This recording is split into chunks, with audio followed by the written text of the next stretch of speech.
For most of my life, I considered myself a good girl. Not in a prudish or judgmental way, but someone who followed the rules, stayed loyal, didn't stray. I didn't have a wild youth. I didn't sow oats or collect regrets. My past was clean, almost boring.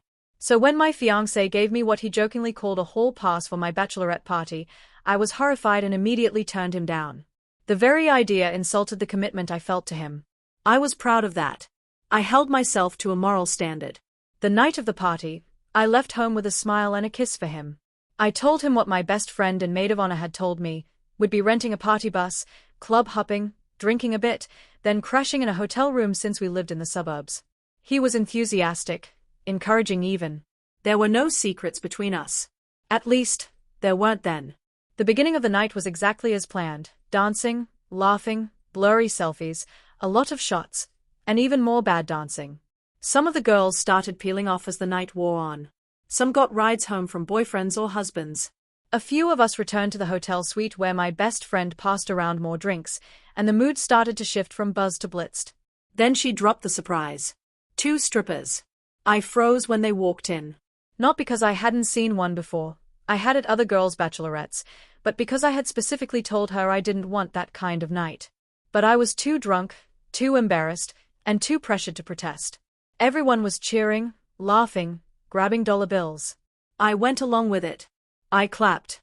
I smiled. I took another shot. After their show, my best friend paid them, and I, foolishly, recklessly, invited them to stay for a drink and a joint. I don't even remember where the weed came from, only that I felt too far gone to make a coherent decision. One of them texted a third stripper to come by, and he showed up not long after. We smoked. We drank more. I remember glancing over and seeing my best friend sitting on one of their laps, giggling. The room spun. I laughed too. Then I was in someone's lap. Then his hand was up my dress. Then on my chest. I remember flashes, bodies moving, hands, mouths, sensations too graphic and shameful to put into words.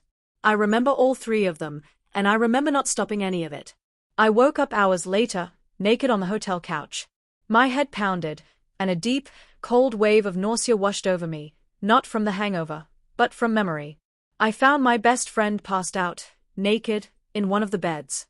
When I woke her, the first thing out of my mouth was, "What the hell did we do?" She laughed, groggy and dazed. Then she told me she recorded it. All of it. I demanded she delete the video and any pictures. She agreed. But she didn't really. Days later, she gave me a flash drive as a gift, saying she backed up everything, just in case I ever wanted to remember how free I was before marriage. I should have destroyed it. I wanted to. But I didn't. I buried it in the back of my jewelry drawer, convincing myself it didn't mean anything, that I'd never look at it, never touch it. And I didn't. Not once. I told no one. Not my therapist, not my husband, not even myself, really. I buried the memory under layers of guilt, denial, and shame. I married the man I loved. The man I cheated on. 4 years passed. Life became routine, comfortable. He was a good man. Kind, loyal, and forgiving to a fault.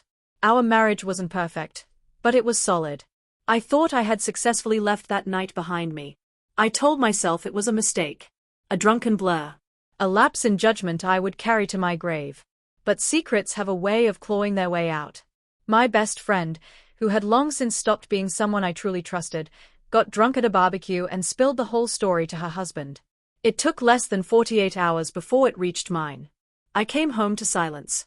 Not the kind that shouts in anger, but the kind that grates like a knife dragged over stone.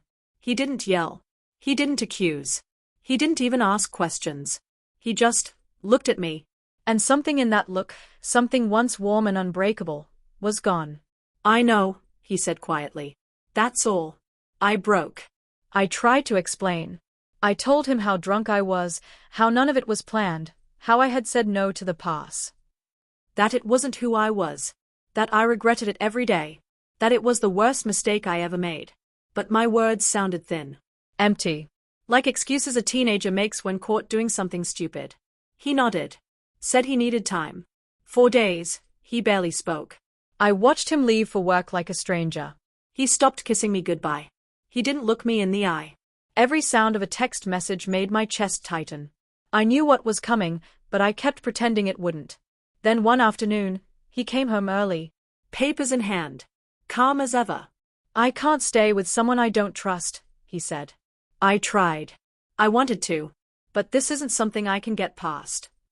He didn't raise his voice. He didn't insult me. That made it worse. I gave you a pass, he added after a moment. Not because I wanted you to take it, but because I trusted you wouldn't. You didn't even tell me you did. That's what hurts the most. I signed the divorce papers with shaking hands. Now I live in a one-bedroom apartment with peeling paint and too much silence. The flash drive is still in my drawer, untouched, but I don't need it to remember. I see that night in every failed attempt to sleep. I hear it in the silence of a life I wrecked. I feel it in the absence of his hand in mine. The worst part isn't what I did, it's that it wasn't an accident. It was a choice. Maybe not a sober one, but still mine. And while the world didn't end that night, my marriage eventually did. I thought the truth would never come out, but it did. And it destroyed everything I spent years building. Now, I'm just a cautionary tale. A good girl who made one bad choice too many, and lost everything.